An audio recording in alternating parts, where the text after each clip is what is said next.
بلائیں جا کا نمازوں کو توڑو، بلائیں جا کا نمازوں کو توڑو، خدا کی زبان ہے وہ حضرت محمد، خدا کی زبان ہے وہ حضرت محمد، نہ کہنا بشر اپنے جیسا خبردار، نہ کہنا بشر اپنے جیسا خبردار، نہ کہنا بشر اپنے جیسا خبردار، نہ کہنا بشر اپنے جیسا خبردار، نہ بے بی نہیں عام حضرت محمد، نہ بے بی نہیں عام حضرت محمد۔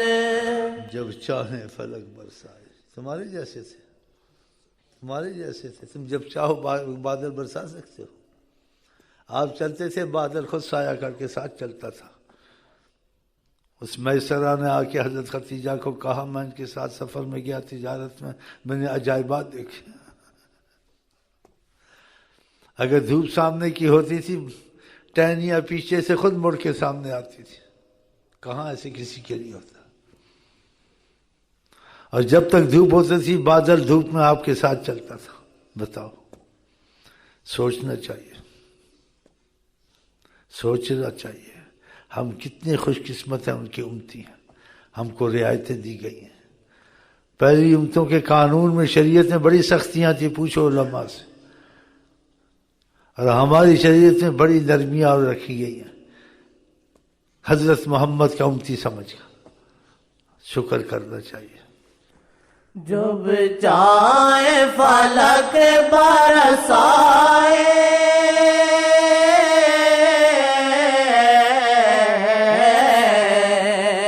جب چاہے فلک برسائے، بادل کرے ان پر سائے، جی بادل کرے ان پر سائے۔ سارا لب لباب کیوں میں ایسے یہ چیز جاری کی ہے؟ تم کو رزق کی مصیبت ہے، تم کو بیماری نہیں چھوڑتی ہے، تمہاری کوئی مصیبتیں دور نہیں ہوتی ہیں، اور تمہارے سب کا عقیدہ کہ اگر آقا دعا کرے تو ان کی دعا قبول ہے۔ اب تمہارے دل میں جو سے نا وسوسے آئے ہوئے ہیں کہ وہ تھے، ابھی ہیں تو نہیں ہے۔ اب فیض ہو تو تم کو پتہ چل وہ تھے یا وہ ہر وقت ہیں۔ فیض کہتا ہے ایک سیکنڈ بھی نہیں ہوا، قانون موت پورا ہوا۔ آقا ویسے کہ ویسے نشست بدلی ہے۔ آپ نے دیکھا نہیں اس صحابیہ کہ اگر آپ وفات پائے گا، آپ کا جسم مٹی میں مل گیا، آپ نے کہا خدا نے زمین پر حرام کیا ہے انبیاء کے جسموں کو چھوئے، ہم ویسے ہی ہوتے جیسے ہوتے ہیں۔ صحیح حدیث پتہ ہے۔ آپ نے کہا کوئی سلام میرے پر کرتا، فرد اللہ علیہ، میری روح مجھ کو واپس ہو چکی ہے، میں زندہ ہوں، سلام کا جواب دیتا ہوں، میں سلام کا جواب دیتا ہوں حضرت محمد صلی اللہ علیہ وسلم کا۔ اور جن پہ خدا کا کرم ہو جاتے ہیں تو دیکھتے ہیں ان کو۔ 70,000 فرشتہ ہزاروں سالوں کے مسافر آسمانوں سے سلام کرنے آتا ہے، کتنی عظمت ہے صحیح حدیث میں۔ 70,000 فرشتہ، پھر جس کا نمبر نہیں آئے گا، پھر جس کا آئے گا اس کا قیامت تک نہیں آئے گا۔ آپ نے کہا ساری کائنات کو میں قیامت تک دیکھتا ہوں، صحیح حدیثوں میں۔ کیسے دیکھتا ہوں؟ کہا جیسے اپنی ہتھیلی کو دیکھتا ہوں، کیسے سامنے ایک ایک لکیر، ایسے ایک ایک چیز کو میں دیکھتا ہوں۔ ہم جو بیٹھتے ہیں ان کی کرم کی نظر پڑے، ہمارے دل میں جو مسائل ہیں وہ حل ہو جائیں۔ ان کو خبر دینی ہے، خبر نہیں دینی ہے، ان کو دلوں کا سب پتہ ہے۔ آپ نے حدیث نہیں سنی، آپ کو سنائی تھی، بخاری مسلم کی حدیث ہے۔ آپ نے صحابہ کا جب میں تمہارے متوجہ ہوتا ہوں، ان کو اشارہ کیا، مفہوم میں یہ ہے کہ تم میرے جب دیکھتے ہو میں تم کو دیکھ رہا ہوتا ہوں، اس وقت تم سنبھل کے بیٹھتے ہو، کان بھی لگاتے ہو، سوچتے بھی، ہم نظر میں ہیں۔ اور جب میں نماز پڑھتا ہوں تم سمجھتے ہو کہ اس وقت میں میری نظر میں تم نہیں ہوتے۔ تو قسم کھائی 3 دفعہ میرا قبلہ ادھر مجھے نماز پڑھاتا ہوں، لا ارا رکوعکم، میں تمہارا رکوع بھی دیکھ رہا ہوں، گو نماز پڑھ رہا ہوں، سب کچھ دیکھ رہا ہوتا ہوں۔ کتنی بڑی بات ہے، گو میں نماز پڑھا رہا ہوں۔ آقا جی نے کہا کہ تمہیں دیکھا میرا کہ نماز پڑھا اللہ جان، لیکن دیکھتا سب کچھ جو کچھ ہے کائنات میں، اور تمہارے رکوع کو بھی دیکھتا ہوں کہ تم رکوع صحیح کیا کرو پیچھے، یہ نہ سمجھو مجھے پتہ نہیں ہے کہ نماز میں ہوں، لیکن پتہ مجھ کو سب کچھ ہوتا ہے۔ وہ خشوعکم، تمہارے دل میں کیا کیفیت ہے کیا سب پتہ ہوتا مجھ کو۔ آپ نے دیکھا نہیں وہ آدمی آیا تلوار لے کے نبی کے ان کے پاس بیٹھا، آپ کا تلوار کیسے لے گیا؟ لمبا قصہ مختصر کرتا ہوں۔ کہا تلواروں کا ناس جائیے آپ کے سامنے کچھ ہیں، کچھ ایسی بات کی۔ اب وہ کہاں بات ہوئی، کتنی دور ہوئی، کیا سارا قصہ سارا آقا نے بتا دیا اس کو۔ کہا تم فلاں سردار کے پاس نہیں بیٹھے ہوئے تھے، وہ قتل کی نیت سے آیا ہوا تھا، بعد میں مسلمان ہو گیا۔ تم فلاں سردار کے پاس بیٹھے ہوئے نہیں تھے، اور تم نے اس کو نہیں کہا اس سردار کو کہ اگر میرے پاس کچھ مجبوریاں نہ ہوتی میں تم کو راحت دیتا، یعنی استغفر اللہ آقا جی کو قتل کر دیتا، میری کوئی مجبوریاں۔ اسے کیا کیا مجبوریاں؟ کہا اولاد کی مجبوری ہے، میرے پر قرض ہے۔ کہا اگر تم یہ کام کر دو تیری اولاد میری اولاد، میں وعدہ کرتا ہوں، کہا، اور تیرا قرض سب میں ادا کروں گا۔ آخر کہ یہ باتیں نہیں ہوئی وہاں، اب بتا سارا کچھ بتایا۔ وہ حیران ہو گیا، مسلمان ہو گیا۔ آپ کے رشتے داروں میں گھر میں آپ کے چچا جنگ میں آئے، انہوں نے کہا یا تو جزیہ دو یا پھر جیسے غلامی ہے، قید ہے، جو کچھ ہے۔ اس نے کہا ہمارے پاس کچھ بھی نہیں ہے۔ آپ نے کہا فلاں معاملے میں فلانی رات کو فلانی عورت کے ساتھ جو تمہارا رشتے دار ہے اس کے ساتھ اتنا سونا فلانی جگہ نہیں رکھا ہوا ہے، بتائیں۔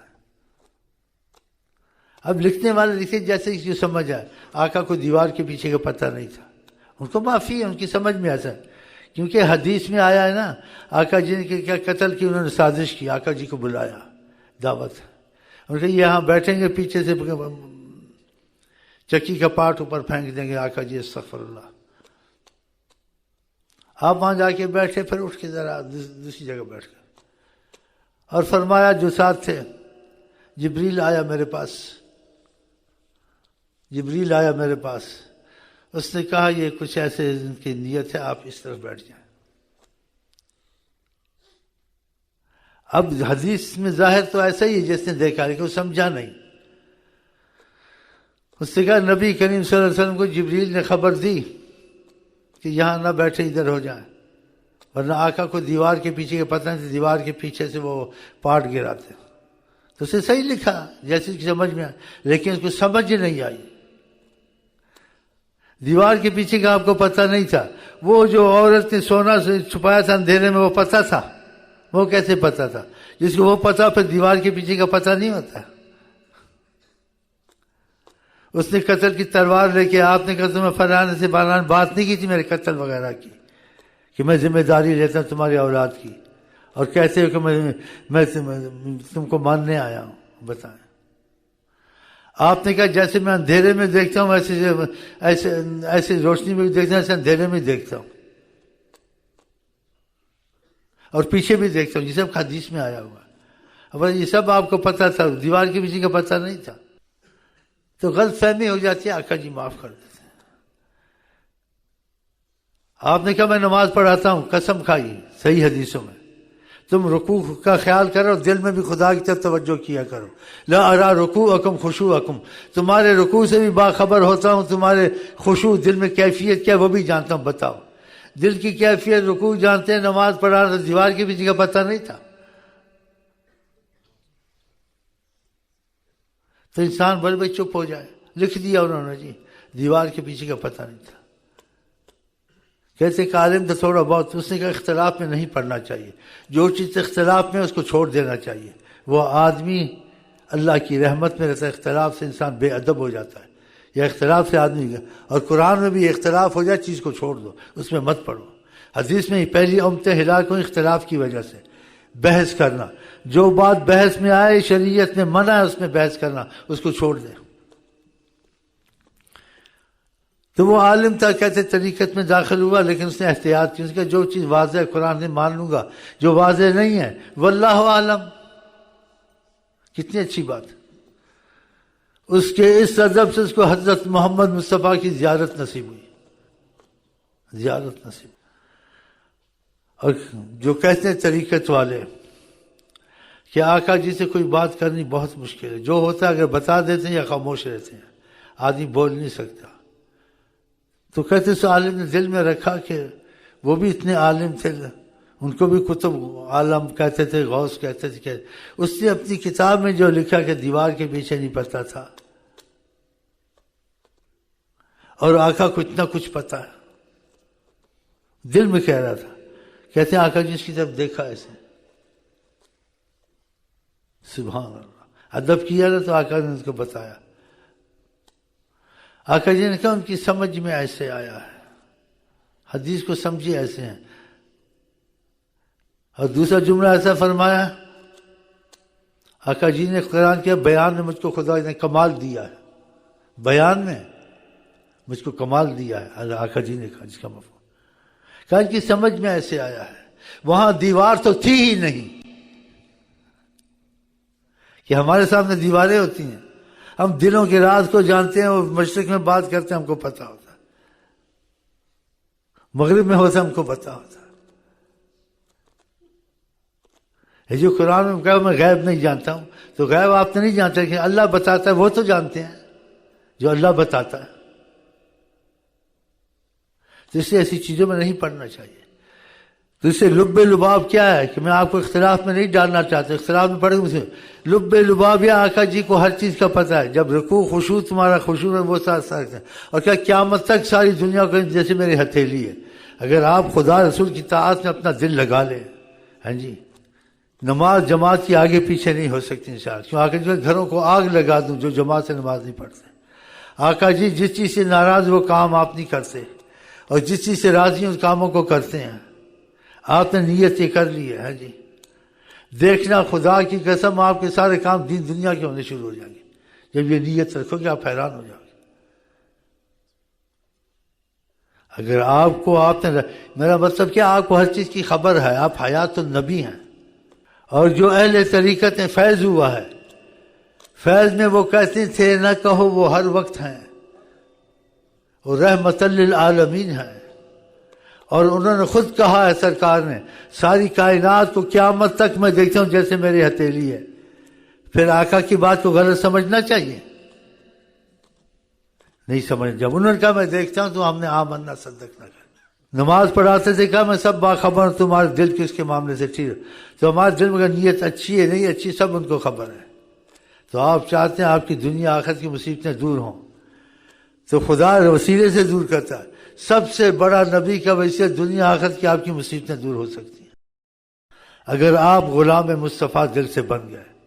یہ باتیں اس لیے میں اکثر کرتا ہوں، کرتا رہوں گا کرتا ہوں، اور اس کا ثبوت قرآن حدیث سے ٹھوس ثبوت دیتا ہوں. مناظرے کی صورت میں نہیں دیتا، مناظرہ کرنا ہے. ہاں مناظرے سے آدمی گمراہ ہو جاتا ہے، کیونکہ علم کو کسی نے عبور کیا، فیصلہ کر سکتے ہیں. علم کو نبیوں نے عبور نہیں کیا تو ولی عبور کریں گے، جب ولی نے عبور نہیں کیا تو علماء عبور کریں گے. آپ نے نہیں دیکھا خضر علیہ السلام نے کیا کہا تھا موسیٰ علیہ السلام کو؟ چڑیا چونچ میں پانی لے سمندر سے تو سمندر خالی ہو گیا. کہ چونچ میں پانی ہے سمندر تو ویسے ہے. تو فرمایا کہ علم جتنا بھی پڑھے، چونچ میں پانی لے سارا علم پڑھا ہے، گویا پڑھا ہی نہیں، سارا پڑھا ہوا ہے. اسی لیے موسیٰ علیہ السلام نے کہا خضر علیہ السلام کو کہ بس تم اپنا چلتے بنو، ہم کو بھی چلنے دو. انہوں نے کہا نہیں میں آپ کے ساتھ ضرور رہوں گا، کچھ مجھے اضافہ علم میں ہو جائے. پھر وہ لمبا قصہ، کشتی کو کیوں توڑ دیا، لڑکے کو کیوں قتل کر دیا، یہ دیوار کا اجڑ کیوں. اس نے کہا بابا اب تجھا تیرے سے نہیں سمجھ میں آئے گی بات. تو مطلب اس کا کیا نکلا اس باتوں کا کہ بحث میں نہیں پڑھنا ہے، اختلاف میں نہیں پڑھنا ہے. یہ اٹل فیصلہ نہ کریں کہ میں بریلی بن جاؤں گا تو سارا یہ ہو گیا دیوبند. نہ دیوبندی بنے نہ بریلی بنے، بس عاشق رسول بنے اور کسی پر اعتراض نہ کرے. نہ دیوبندی جو اختلاف سے ہٹ کے بات کرے وہ عالم دیوبندی ہو، بریلی ہو، جماعت اسلامی ہو، اس کی بات سننی ہے، اختلاف والی بات نہیں سننی ہے کہ قرآن نے منع کیا ہے اور حدیث نے منع کیا ہے کہ پہلی قوم اختلاف کی وجہ سے ہلاک ہوئی ہیں، تو پھر اختلاف میں پڑھنا چاہیے، اختلاف چھوڑنا چاہیے نا۔ جب قرآن نے کہا فَإِن تَنَازَعْتُمْ، اگر تمہارا اختلاف اور جھگڑا ہو جائے کسی بات میں، فَرُدُّوهُ إِلَى اللَّهِ وَالرَّسُولِ، خدا رسول کے معاملے میں حوالے کرو۔ اور نبی نے بھی کہا پہلی قوم میں ہلاک ہوئی کثرت السؤال، وقیر زیادہ بحث کرنا، زیادہ سوال کرنا، اس میں نہ پڑا کریں۔ اور نبی کریم نے کہا اللہ اس پر مشقت ڈالے جو میری امت پہ مشقت ڈالے، اس مشقت میں نہ پڑا کریں۔ کوئی مسجد مل رہا دیوبندی بریلی ہو، مسجد دیکھی بس نماز ہوتی 5 وقت کی نماز پڑھ کے چلے جاؤ، یہ نہ دیکھو دیوبندی کی مسجد ہے، بریلی کی مسجد ہے، جماعت اسلامی کی ہے، تبلیغی ہے۔ آقا جی نے کہا تم ایمان والے نہیں ہوگے، تم جنت میں نہیں جاؤ گے جب تم میں ایمان نہیں ہوگا، تم ایمان والے نہیں ہوگے جب تک تمہاری آپس میں محبت نہیں ہوگی۔ تو محبت اختلاف کو چھوڑ کے ہوتی ہے۔ کسی مسجد میں نماز پڑھ لیں، کوئی عالم ہے تو عالم کا بات سنیں، کوئی بھی ہو، اختلاف کی بات کرے جوتے اٹھا کے بھاگ جائیں، اختلاف والی بات نہیں سننی ہے۔ اتفاق والی جو سب کا اتفاق ہے، یا قرآن حدیث کی جس میں اختلاف نہیں ہے، اگر یہ آپ نے کیا نا پرہیز، اور یہ قرآن حدیث کے مطابق ہے، آپ کی خدا کی نماز میں اثر آئے گا، دعا میں اثر آئے گا، ہر چیز میں اثر آئے گا۔ یہ بد پرہیزی سے نبی کو تکلیف ہوتی ہے۔ آپ نے کہا خدا اس پر مشقت ڈالے جو میری امت پہ مشقت ڈالے۔ تو اللہ تعالیٰ کرے ہمارے آپ کے دل جڑ جائیں، ہاں جی، خدا رسول کی محبت میں آپس میں، اور اختلاف میں ہم لوگ پڑھے ہی نہ، جیسے خدا نے منع کیا ہے اور حضرت محمد مصطفیٰ نے منع کیا ہے، ٹھیک ہے؟ پھر باقی باتیں کرنے کے مسئلہ بہت لمبا ہو جائے گا۔ پھر ملیں گے، گل کھلیں گے، تم ہنسو گے، ہم ہنسیں گے، اور آقا کا ساتھ انشاءاللہ دنیا آخرت میں رہے گا۔ ہم آپ کو کہتے ہیں السلام علیکم ورحمۃ اللہ وبرکاتہ۔ آئی لو یو کے ساتھ آپ کیا کہتے ہیں؟